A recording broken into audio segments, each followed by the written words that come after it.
Good evening. I am Valerie Austin and the author of the Student's Comprehensive Guide for College and Other Life Lessons. I wrote the book to assist high school students and their parents to navigate the journey of careers in college.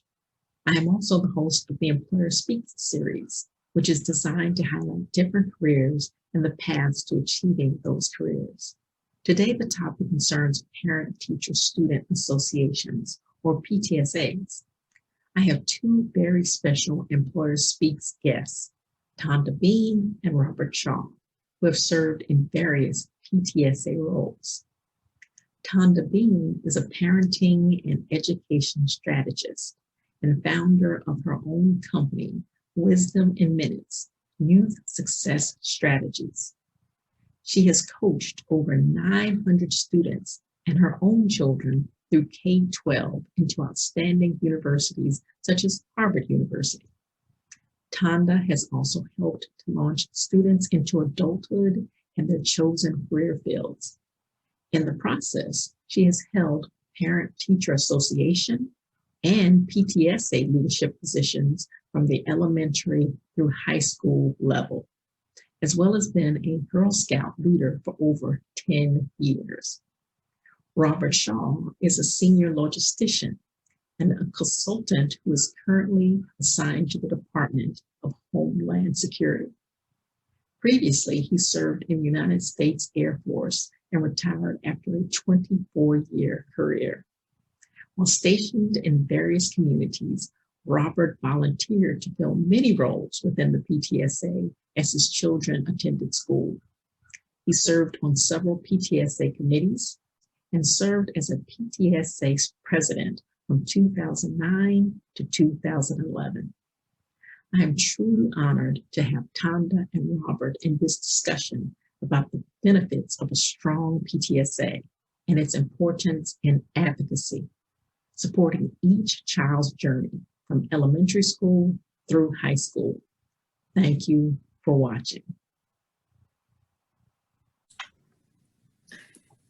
Good evening. I am so happy to have Tonda Bean and Robert Shaw as my guests on my Employer Speaks series. We will be talking about the Parent-Teacher-Student Association.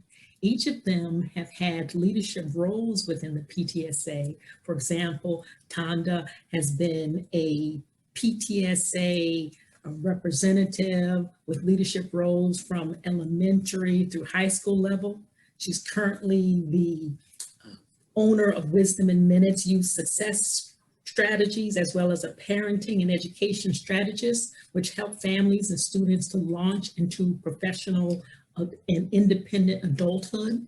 We also have Robert Shaw, who as a United States Air Force member, veteran, every time he would go to a new community where his children were going to school, he would volunteer his services for the PTSA. And he has had roles as a treasurer for 2 years of the PTSA, as well as a past president from 2009 through 2011. So I am so happy that you guys could be here. And thank you so much for this discussion. You're welcome. Glad to be here. Oh, great, great. So hopefully in this insightful discussion that we will have, we'll find out what makes a successful PTSA, as well as why is it so important to have a strong PTSA within the school. So let's get started. And my first question I'm going to direct to Tonda. So what's the purpose of a Parent-Teacher-Student Association, or PTSA? Well, parents a lot of times don't feel welcome in the school because there's so much going on. They're so busy. But our children spend all day there. So it's important for us to, as the two big groups of adults in a child's life, the parents and the teachers, the parents and the school administrators, need to really kind of get to the point where they're talking to each other, communicating, they're clear on what needs to happen. And really this COVID this epidemic has shown us how important it is that parents and teachers actually kind of work together. And that's what the PTSA does all the time. Right. So it's like a bridge almost between parent, teacher, students. And Robert, would you like to add to that too? Sure. One of the big things I would like to leave with somebody is the advocacy for the student. Tonda has already shown that bridge, but parents, this is where they get the opportunity to really advocate for their students and to help their students maximize their potential. And I can example the school I was, it was such a large school. Parents were literally afraid to get there, and having them meet the administration too in smaller, because my school was a secondary school, it had both a middle and a high school, and having to meet at a more intimate level, you know, that was, did immense opportunity for the parents to meet the administrators, the teachers, the counselors. And being a PTSA, we also train students to advocate for themselves also. So that leads into the question. I was wondering what was the difference between a PTA and a PTSA? Tanya, would you like to address that? PTSA is Parent Teacher Student Association. PTA is Parent Teacher Association. Usually the difference is the grade level. In elementary schools, we don't expect students to do as much advocating for themselves, as much actually volunteering and making things work. So those are usually PTAs in elementary school. And then in middle school and high school, you have more of the PTSA when we're bringing in the students and asking them also to be part of the life of the school outside of the classroom. That is a ding, ding, ding, ding, ding moment. Okay, for parents out there. All right, so let me ask you this, Robert. What's the typical PTSA leadership organization? What is it normally composed of? It's composed of usually one president. My PTSA, we had 3 vice presidents. One was in charge of affairs with the high school. The second one was with the middle school. And the third one was responsible for the all-night graduation party, along with other, but for high school, you had one person, middle school, and then the all-night grad. Then you had your secretary, your treasurer, and member, you know, heads of committees, and there were various committees, and I guess it varied from PTSA, I'm sure. I had like membership, hospitality, all-night grad party committee, and so on. And of course, your members. And that was kind of your typical PTSA structure. Okay. So for Tondo, was it similar for your organization too? Is it the same across the format, or it depends on the school? It depends on the school and how they format things. We had not a combined school, so we didn't have the concern of both middle school and high school working on the same PTSA. So we had vice presidents of communication, school relations, events, and membership. So they were working it that way. And then that events person would be more or less doing the publicity for things, so she could get a little format for publicity, and they would work with the heads of committees for each event. So a lot depends on how many people are participating, how strong the PTSA is, how many hands you have as to who gets assigned how much. So the PTSA is a flexible organization. It's basically based on the needs of the schools. Absolutely. It's supporting. Okay, so from all that being said, I have to ask the question. I'm going to ask you this, Robert. So how does the PTSA benefit parents? I mean, and students? What does the PTSA do that parents would go, oh, this is something I need to get involved in? And the students too. Why? Well, there are various benefits for parents. It's a way to get connected, which we have you know, mentioned already, both at the principal and administration level to get connected. it's a great opportunity also to network with other parents.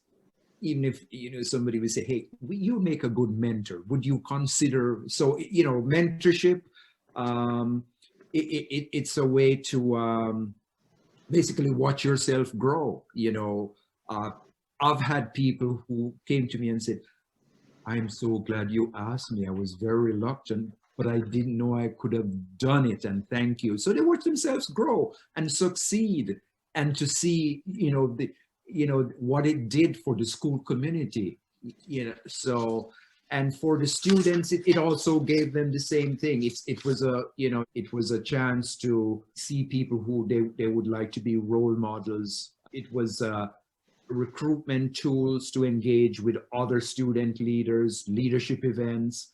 We had programs that, you know, they like to participate in. And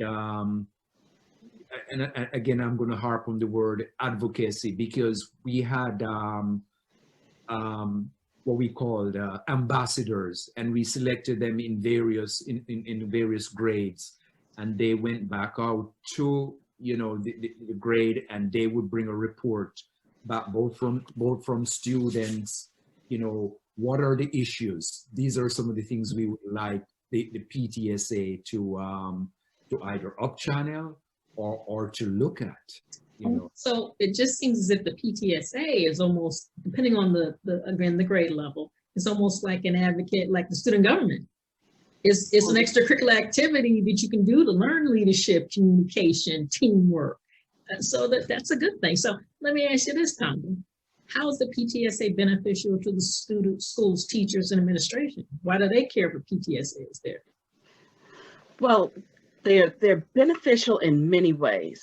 A lot of times when there's something going on with the school board and they want witnesses, the PTSA are the people who actually show up at the school board meeting to be the voice of the people, the voice of the students, the voice of the parents and the community. And with that, it winds up being a piece where if the parents are aware of what's going on, they can better support the children through the educational process. And the PTSA usually has a portion of the meeting where the principal will come through and say, here's what's going on in the school, this school, and here's what's going on in the school district. And so by having that kind of report from the principal on a regular basis, you know what's going on, you know when the testing is going to be, you know when different things are going on, and why is this and why is that. If you only talk to people in passing, you don't necessarily have a good person to ask. But if there's enough question about an issue among parents, the PTSA can invite in the subject matter expert and get a good explanation.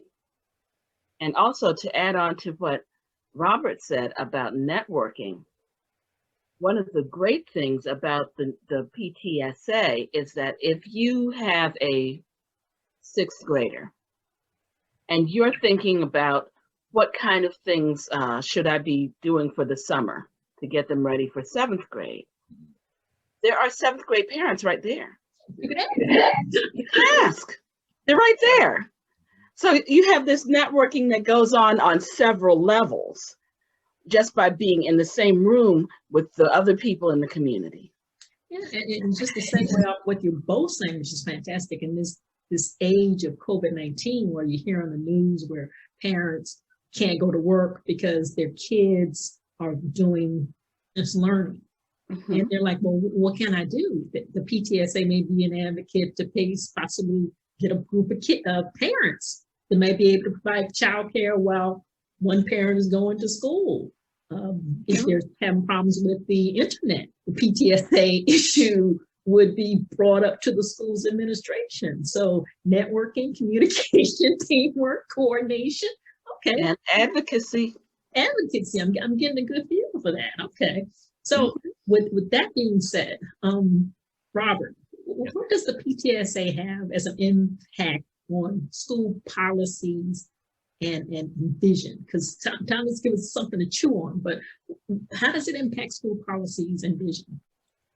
It definitely has an impact on school policies. As Tonda mentioned, there were members of the PTSA who are regular attendees and so on at the school board meetings. And, you know, that's when you could bring back some of the issues we could represent in some way. And you have to be careful too but you could, Careful in what way? I'm going to say if it were some hot potato issues, if maybe we need to either elevate that up to national level, you know, for them to or the district level. So that's another thing we haven't touched on as yet. But, you know, granted we were standalone in our school, but we had help and so on, both from the district you know, level and also national. And they are more the lobbyists arm. And so things that, you know, were, you know, parents and so on were concerned over, if we could not give it justice at our level, we could up channel it and say, hey, this is an issue we are concerned about, and you've got more, you know, more ears and so on that can influence. We'd also attend the budget meetings for, you know, because there were factors that, you know, to find out what slice of the budget were the school systems getting, and that would, you know, find out, you know, you could find out what is going to be affected, what might be cut, and so on. So, you know, you could start getting to say, hey, you know, we need to advocate for, you know, not to cut, or we need more money going in a certain area, and so on. Okay, well, let me ask you this, Tonda. If you have a principal and you have a PTSA and there's budgetary issues, does the PTS funding at all have any impact on what the school does when they generate their money? Let me tell you about how PTAs can work. Okay. All right. I was a Girl Scout leader in DC, and I had girls from all over the place, and there were certain parts of the city that they felt neglected. And then they were looking at these other parts of the city where things seemed to really get done in those schools. Well, one day it happened that one Saturday I went on an errand to one of the more affluent parts of the city, and they were having a fun fair. Okay. Right? The PTA of that area was having a fun fair. Now, we'd had a fun fair at our little school, and it was in the parking lot, and there were mamas who had made snacks and were selling the snacks, and it was a little fundraiser, and it was lovely. It was fun. These people in the other part of town had a fun fair that looked like it was given by the rec department. They had not just a bouncy house, they had a bouncy castle and a bouncy slide, and they had karaoke machines, and they had restaurants selling the samples and donating to the school. Okay, so instead of buying little homemade snacks, you were buying restaurant snacks, and they were donating to the school and getting different things. And then they had a petting zoo. And the petting zoo said, this is sponsored by some accounting firm. So parents had been doing a lot of soliciting, a lot of organizing. And it happens that in that particular school, that there had been an issue with the boiler. And they had been put on this long wait list, and the PTA fixed that boiler. Okay. All right. So the more active, the more energy goes into that PTA, the more they can get things done right locally at that school. So it's power, almost power. Okay. It's power of the collective, but you have to be there to have the power. Okay, and you can go rogue and fix a boiler. And the principal. Yes, you know, you can call somebody. You can find out whose daddy works for a heating company and call the heating company and say, can you get us a discount on this boiler? This boiler we need fixed. And you can, the PTA can do it. The administration actually can't do that because the administration has to go through the channels. The PTA can say things like, we need an art program after school. We will fund it. We are not going through all the channels. We're going through PTA money, but PTA has to raise that money. Right. And that's the parents together. It can be very powerful or it can be a little bit lame, but it's all up to the parents on deck. So you have to take that thing seriously, get in there, make some things happen.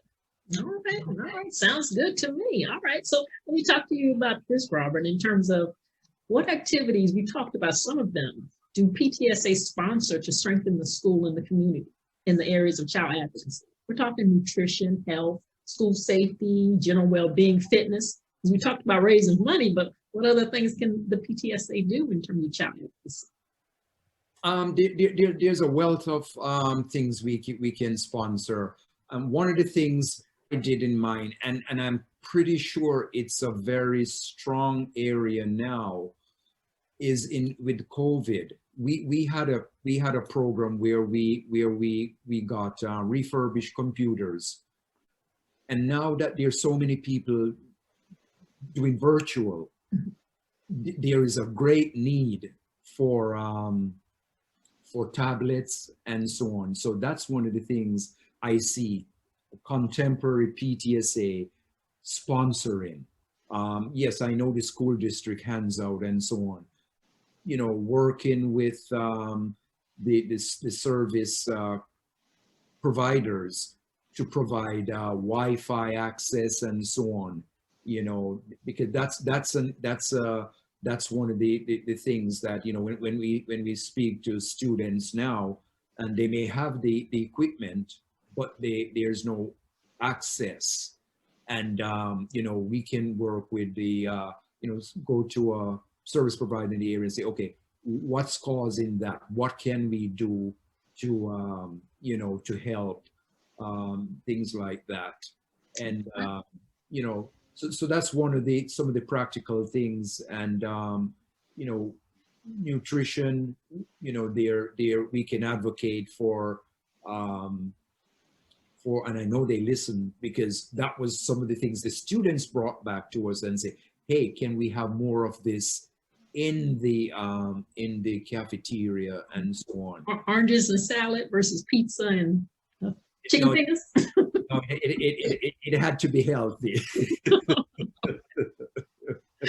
Right. You know, and I wanted to kind of stick to the academic and so on, but you know, there were a lot of other programs which we can talk about later, but those are some of what I know, and especially now with COVID, you know, I'm sure they're sponsoring and doing that, and you know, helping out where the school cannot, you know, they complete that circle to make sure that no child either doesn't have a tablet or access or so to, you know, and that's something the PTSA, you know, can really step up and sponsor. All right, because again, it's supportive and it's the power of collective.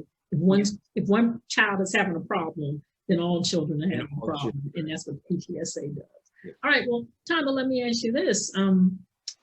So when you want to do something in terms of where we talked about that boiler situation, but you want to help out in the areas of campus improvements and teacher training and scholarships and SATs and PSATs, how does it, because there's a lot to unpack there, but how does the PTSA get involved in that? Do you all have, why do you prioritize?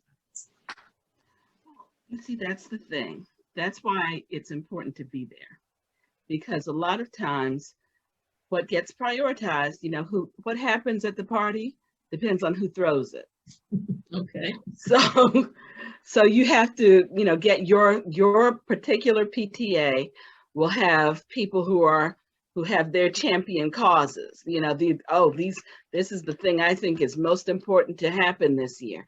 And if that person is head of the events committee or head of this whatever committee, then chances are we're going to go in that direction. And that's the power of the PTA is that we get to say, oh, we think, you know what, they said they were going to do J in the school today. They said they were going to do J this year, and we like J, we'll help. And so whatever that J is, it will get done in a beautiful way. So a lot of times PTAs will start making connections for the school. So the PTA can offer something like the free, there are free things from Princeton and from several other test prep organizations. SAT, PSAT, ACT. Right, they will give a free test, a free prep test, so that you will take a mock SAT or a mock PSAT. Parents can coordinate with the organizations that offer that to have it offered at the school. And they are able to use the school facilities because they are the PTSA. So then you can pull people in to have a mock SAT or a mock ACT, with the hope, of course, that they're hoping that somebody will sign up for their course later, but their publicity is to just offer it at different places. So you can always make that kind of connection, but it takes somebody who has time to chase that down and see it through. Okay. And that's a lot of times what happens in the PTSA. Okay, and priorities now really are, even though it's for colleges that are very selective, they are going text optional this year because students weren't able to take SATs and ACTs. But in the future, we got to get ready for that. So how do we get our kids prepared for those types of entrance exams? So that's something the PTSA can put as a priority. Yes. Okay. Right. Well, Robert, let me ask this then. In terms of curriculum, I don't know if the PTSA would have any control, but we have special education and they need resources. Would that be something that the PTSA would get involved in? Yes. And I was going to ask for interjection. Okay. Go ahead. Yeah, that's one area my PTSA we watched, and we had what was called mini grants. We would get a list. Who's they? The teachers? Teachers would give us a list. Okay. You know, both science, the special ed, and we allocated a certain amount of money, but we would always make sure that special education was one of the areas we addressed first. That was very high on the priority. A lot of people would say, who are minority.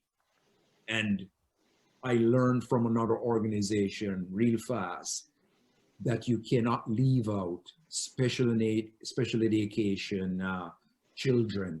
They are in a minority, often forgotten. You just look at the test scores. That was a key area we looked at, we helped, and as I said, the resources that the teachers needed, for classes and so on. And so yes, we especially looked out for special education students. Okay. Well, Tonda, would you have anything to add to that? Well, I wanted to just elaborate on the idea of the mini grants.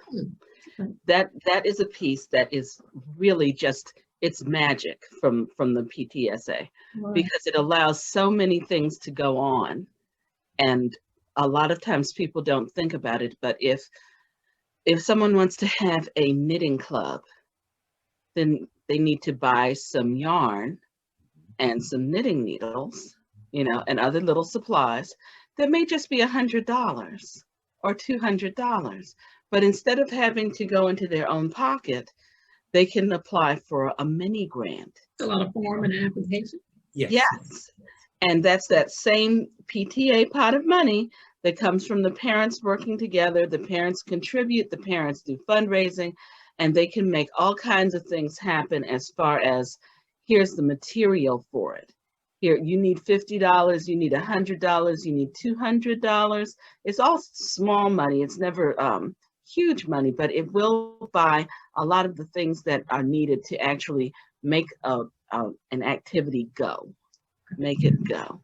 Well, let me ask you this. Sometimes you hear about teachers who are using their own funds to buy paper, to buy pens for the students who may not have it coming from their homes. But the PTSA get involved in that?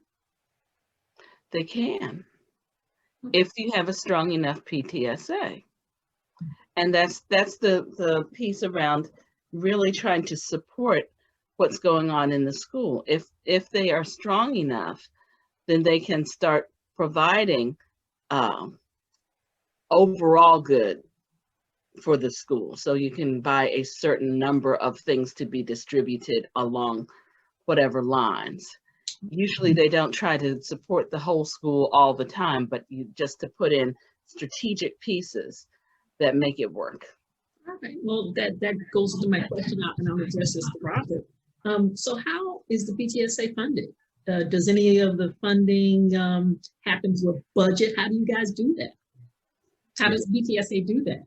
Yeah, we've already talked about prioritization, but how do you? And we talked about Fund Day, but how do you make that money? That How you're do you going to make that provide money? many grants. They are very one of the big things that you can count on, and I was blessed because my school was over 1,000, so dues, that was one way you got funded. And of course you had to do fundraisers. We didn't get money from national or district. We had to give money to them. That was part of, we had to give a certain amount to national and district. So there was no money coming to us. We had to generate it. But we were blessed. We had a large membership. We had some of, I'll just name a few that were tremendous fundraisers for us. For the all-night graduation party, we had a mulch sale where we got discounted mulch, and we would rent these big delivery trucks. Parents would drive them around. It was, we could beat any Walmart or so with distribution. You were dropping off mulch. Yes, we had the students volunteer and parents. You drive and you would have a route and you drop off how many bags and so on. So that was one big fundraiser. We had a juried art show, and we had part of the crafts fair. We were there. Our big fundraisers were that mulch sale, the art show, and participation in the crafts fair. So yes, we had to generate it, and that's where you needed your parents, your students, Their imagination, what they could come up with. Yes. So yeah, it was self-generated. I hope that you enjoyed this discussion about the PTSA. Watch for part 2, where we will address PTSA membership, dues, audits, communication channels, and other topics. Thank you for watching.